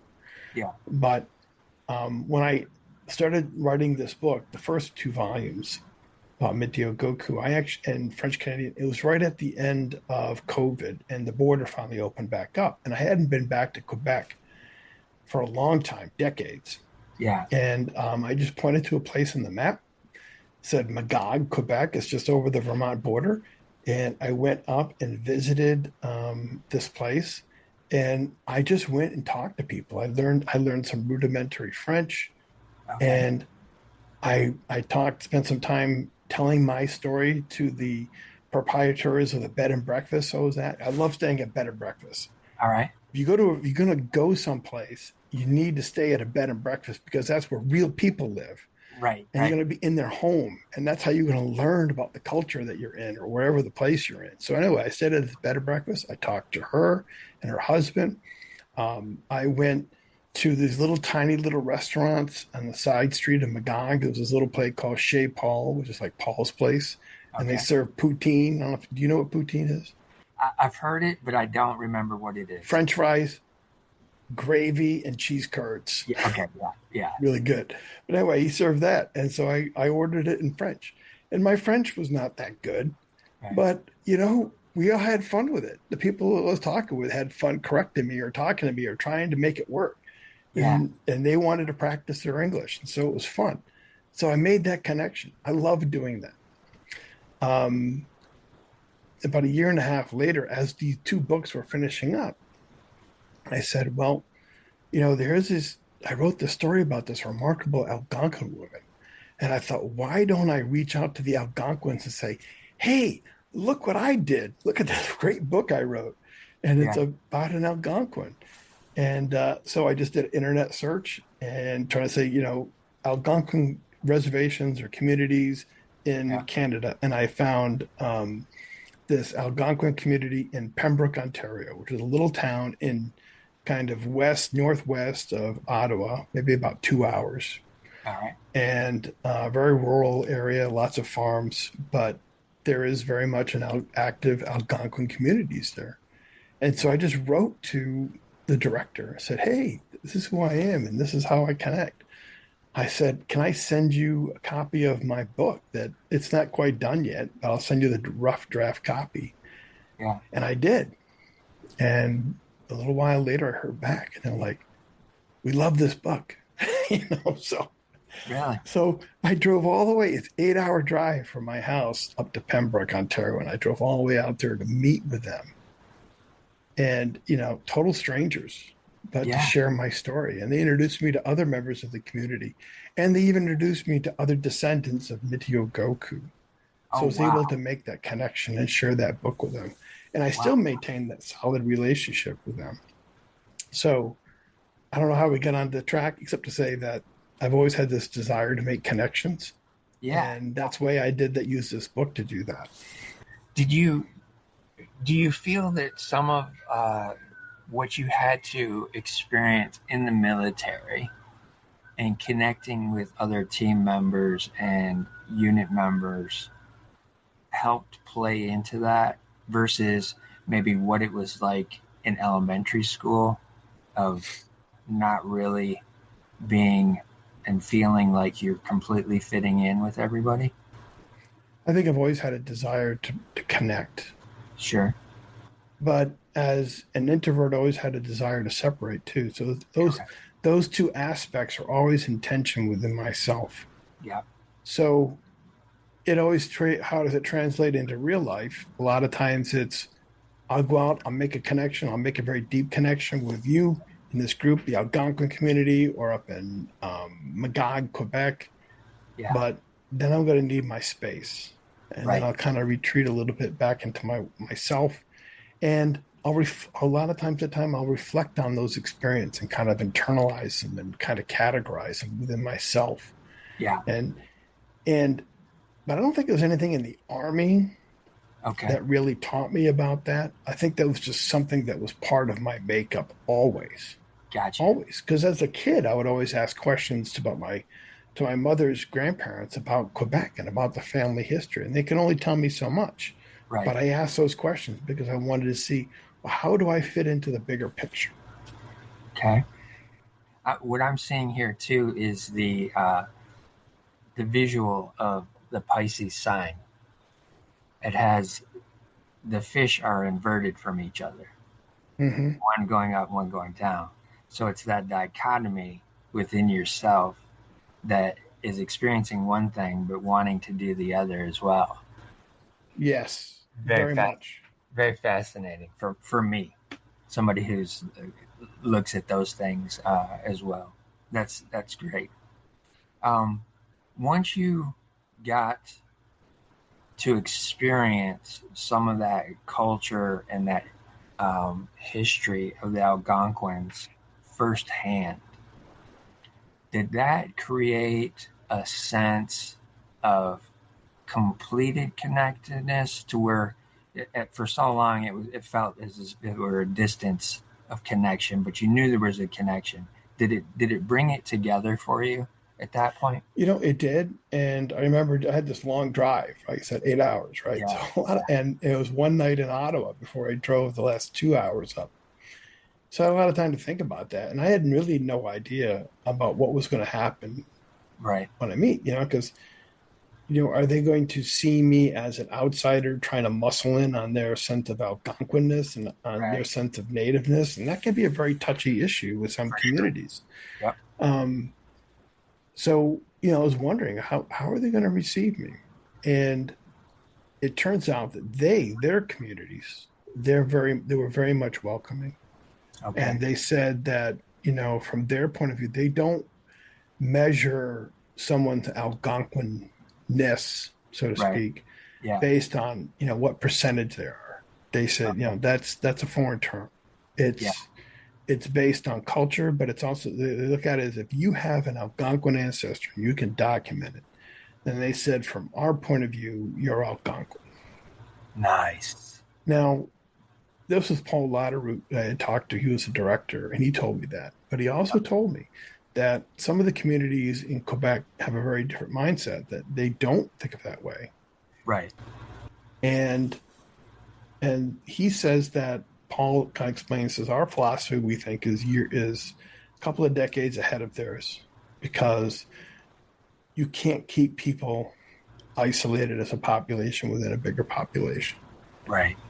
So, you know, and and status and being a Métis or a mixed person up in Quebec, and I would be considered a mixed person up in Canada because I have, Native and European ancestry, Yeah. or being a person of status, which means that you are a member of a tribe, a recognized tribe. That's Uh, something entirely different. right. Paul's community is a mix of people who have status as recognized by the federal Canadian government. There's also a lot of people who are Métis who have partial Algonquin ancestry, but they're part of the community and recognized as such. Okay. So, it's very complicated up there. And based on the history of how, Native Americans have been treated Yeah. and their status, some people are very sensitive to making people making claims of Native ancestors when they can't document it, For sure. especially if you try to take advantage of it. So it's always very clear that, I never was like pretending to be something I wasn't. Right. I was a person who grew up in a, French Canadian Irish household in New England. I didn't grow up in the Algonquin community. I'm not culturally Native American at all. Right. So I'm not claiming that, and I'm not claiming to be a member of the community. But Sure. at the same time, I am very firm. If anybody tried to confront me on that, I would say, look, I still am a connection. It's Yeah. still part of the, I'm still connected to this, even though I'm not a member. I'm Yes. still connected, and it still means something to me. So it's a very complicated kind of sense of connection. It's different from which way, depends on which way you want to look at it. Yep. Um, but I think, but their choice, where they are, they were very welcoming to me, Yeah. very welcoming. And I think writing the stories was the key that kind of opened the door for that kind of connection. And Yeah. writing the story about Mithyogoku. And so it really depends on the receptiveness of the community itself. It's up to them to decide. And if they had decided they didn't want to have connection with me, that would have been their right too, and I would have respected that. Yeah. But as it turned out, it was very good. And in fact, the third book I'm setting partially within their own community in Pembroke, Ontario, as a way of honoring them and honoring that connection. Fabulous. Fabulous. I definitely understand that perspective intrinsically, especially based on uh, my family history as well, and understanding too, um, being from East Tennessee, our told lineage is Cherokee. So where my family's at in East Tennessee, it's just before you get to the Smoky Mountains. Mm-hmm. Once you go over the Smoky Mountains, you fall right into Cherokee, North Carolina, which is the eastern reservation there. But you also have the storyline of the Trail of Tears, where they were moved to Oklahoma. So there's a whole lot of mixed um, scenarios there. I mean, you have a lot of Irish, a lot of Scottish in that uh, area as well, the Appalachians, Mm-hmm. because it was mountain country. It was something that they were familiar with when they came to the U.S., so it was easily navigatable by them. So there's all that intermingling that takes place as well. And then, of course, the last name being Wright, that's English of origin. So I understand there's a mix, but yet there's this instinctual thing within you that always has this feeling of connectedness, even though you may not be able to say on paper, yes, here it is. For you, you're able to document it lineage wise. For me, I'm not able to do either one of those, but I have this instinctive sense that this is how I need to live this lifetime. Right, right. In terms of just some um, ethics, some respect for the earth, respect for the connectedness that is and all is, those types of things. When you had that experience with meeting the actual community, were you able to glean some of the traditional stories during that period of time? Um, no, but I Oh, did get to participate in some of the tradition. Well, I would not say so much the stories, but there were some traditions that I did participate in. For one, okay. they all sat in a circle when I was welcomed in. I had the seat of honor in the circle in the center, kind of like on Okay. the edge, but Yeah. there.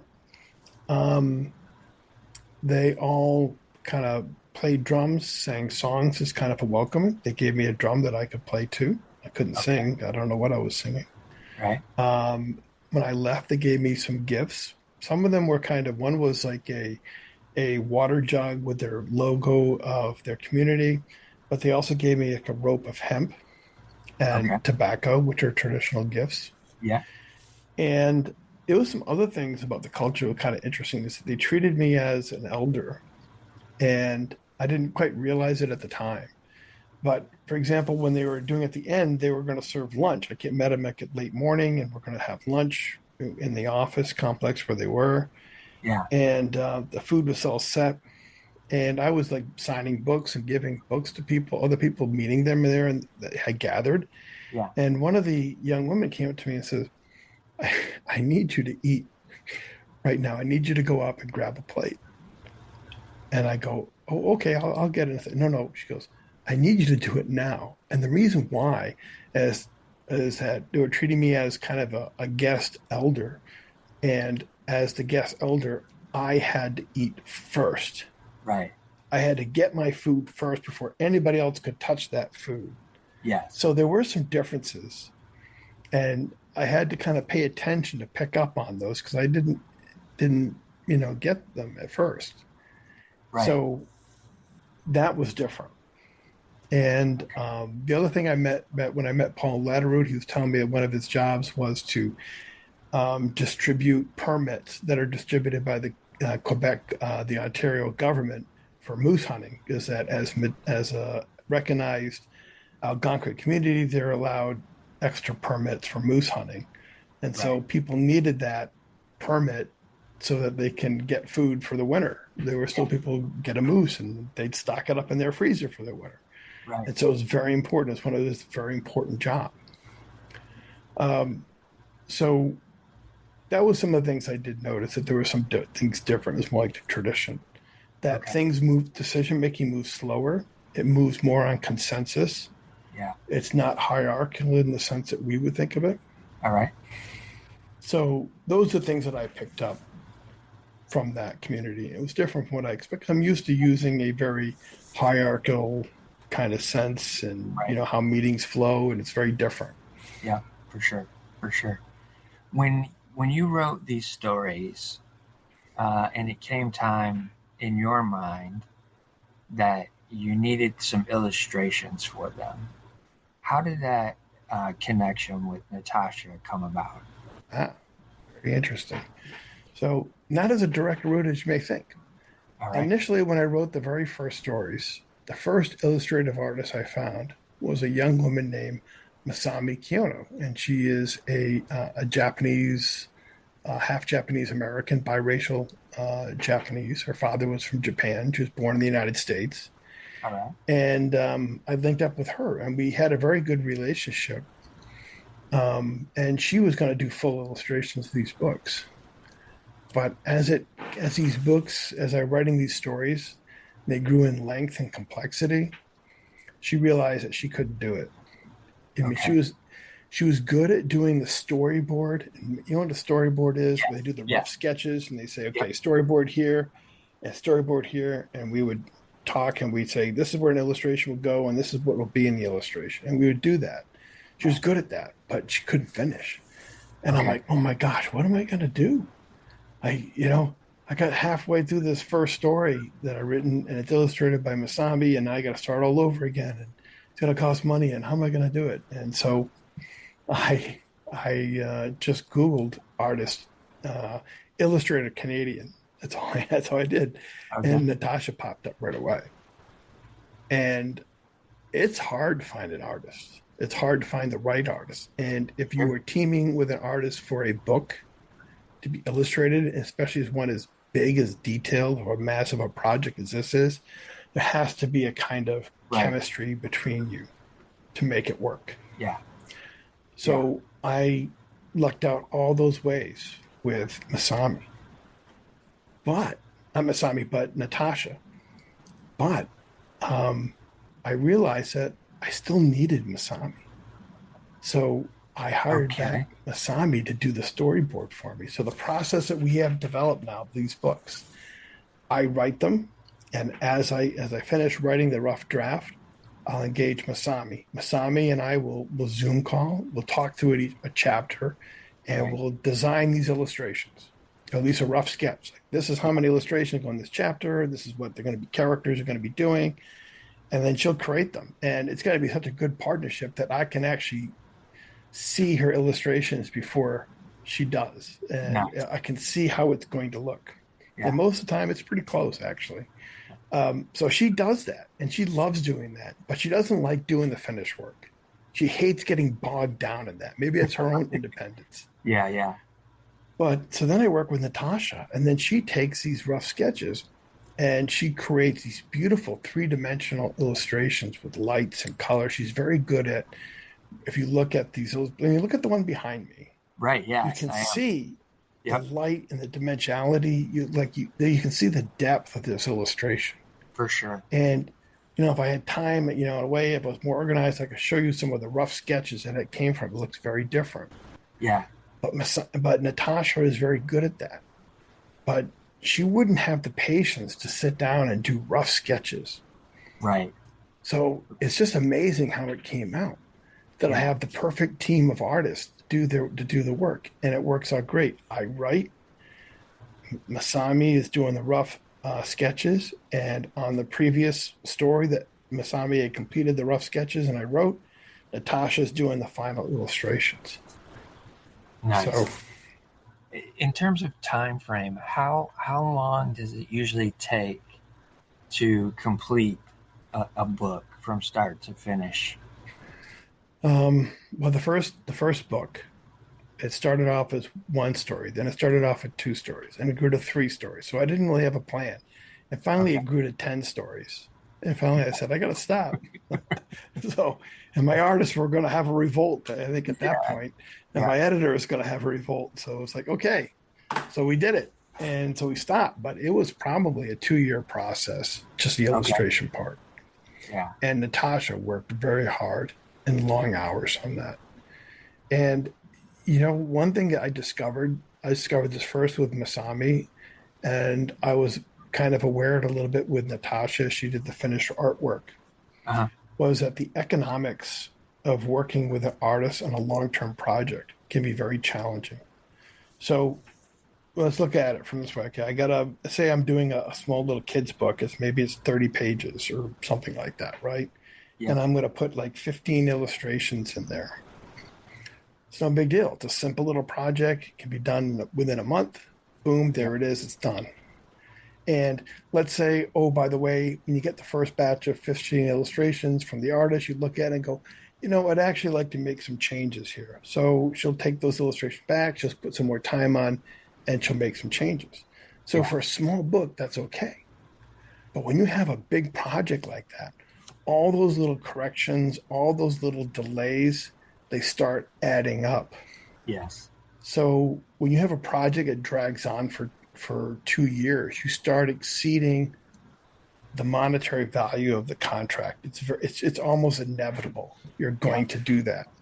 Yeah. So the danger is, I think one of the biggest reasons why Masami is like I couldn't do it anymore was that she outrun the contract because she would do other projects and because she had to eat, right, and I wasn't going to pay her enough to for my project isn't going to pay enough for her to live on. She had to take other projects or Right. Right. something come up. So it got to the point where I already paid her for the work, but the work wasn't done. Okay. So she's still going to commit to do it, but it was like she's almost like working for free at that point. Right. You outrun the value of the contract. And that's the danger, I think. If you, as a writer, are going to do an illustrative book that's very long like this, Yeah. you have to manage the contract with your artist very carefully. And of course, the other part is burnout. Right. You have to pace yourself. It's not like I'm hiring a contractor to put a pool in a backyard. Okay, Exactly. it's not that same way. You can't just demand art. You have to cultivate art. Yeah. You have to cultivate your artist. You have to work with your artist. You have to encourage your artist. You have to be aware and be listening, the empath in me, listening to my Exactly. artist. Yeah. When does my artist need to kind of take a step back a little bit? And Yep. maybe we work on a different part of the story and she takes a break from this part of the story. Um, but we pace it. And, when I worked with Natasha, one of the ways I try to avoid that whole running out the contract was I renegotiated the contract. I said, look, I've asked you to do more work. You've put a lot of good work in. And so I said, I'm going to pay you more because you deserve it. And it was the right thing to do. Okay. So you have to realize that too, as the writer, as the holder of the contract, that, it's going to cost you more money. If you're going to do it right, you're going to probably end up paying more than what you think. Yeah. And you have to be just with your artist. You can't hold their feet to the fire and say, you got a contract, because then the art you're going to get, it could be garbage. Right. yeah, this is valuable information for writers, creatives, authors out there. If you're working from the perspective of you only do the writing, you've got to hire out the artwork to another person. Understanding those dynamics is hugely beneficial for them. I appreciate you going into that Hmm. because it's huge information. It's a lot of information that many do not think of from the start. But if you can start thinking of that before you begin the process, it allows you to navigate a little bit easier through it. Right. And also, too, like you're saying, you being the empath allows you to sense where things may be getting slogged down or slowed down, and you're understanding. All right, what's the capacity of the artist at this point in time? Do we need to just hold off for a little while? Do we need to shift and pivot into something different so that Hmm. she has an Right. ability to create something fresh that rejuvenates her energy? Right. That's hugely beneficial. Understanding those concepts as well. I can imagine as well that some of your military experience and teamwork has come into play with that as well. Yes. I think so. I think one thing as I learned as an Army officer was about planning. Yeah. Yeah. And so, you come up with a plan, you have to resource your plan. And so I kind of apply that to doing this book. I think, okay, well, how much funds do I need? How much time is it going to take to do the work, the artwork? Yeah. Um, Listening to my artist and realizing when you need to throttle back a little bit and Hmm. give her a break. Dividing the tasks. Yeah, I would recommend to anyone if you were going to do a project like a huge illustrated book, um, like this, something like this, you need to have your own storyboard artist that's separate from the person that does the final work. It's too Okay. much for one artist to do. It would have been, um, it would have taken at least twice as much time for Natasha to do this whole thing by herself, which includes the storyboard work. Right. Even if we, and that's not even saying we would have even finished it, because I think doing the storyboard stuff can be, when you're designing the illustrations, Yeah. there's a certain amount of tension whereas you work with the artist. And and I've worked with Masami as a storyboard artist for a long enough time that we can talk back and forth, and I'll say, no, I think you need to change that, Right. or no, that's not exactly what I'm looking for, or I need more, another illustration here, and we talk about it and we design it, and there's a lot of back and forth that goes back. Yeah. um, some artists are not comfortable with that kind of back and forth. Right. Right. So you have to find the right person, and that's very difficult as well. For sure. For sure. Did you self-publish these, or did you work with a publisher? Well, I worked with an editor service to help Okay. create the books. Yeah. Um, um, it's Her name was Alexa Nazaro, and she's out of Montreal. Okay. So she actually did coach the writing. She corrected the grammar. She hired out subcontract to the translation in French, because the books are available in French as well. Oh, fantastic. But I self-published, and a lot, there's some challenge, there's some good and bad in that. The good is you maintain control. Right. You maintain control of your work. Yes. The bad is that it's very hard to get your book known in the self-published world. Very difficult, even Yeah. if you have a good book. And Old Grandmother's Tree is a high quality product with the illustrations, the writing. We made sure we did everything right, because I figured I can't control getting promoted so much, but I certainly can control making sure the book is good. Right. So anyway, that's the advantage of self-publishing. But the disadvantage is, like I said, it's very difficult to promote, and unfortunately, there's kind of a stigma to doing self-published. People hear that, oh, this book is self-published, so they'll think you kind of put some half-assed thing together, you slapped it Sure. together Yeah. just so you can say you published a book, Yeah. and it's a vanity project, and that's the kind of perception you're working in when you go in. So the way I try to overcome that is I freely gave away a lot of copies of my books to people. Okay. whether they were libraries or bookstores. I said, look, I said, or just people. I Yeah. said, I figured the best art advertisement I could do for this book was word of mouth.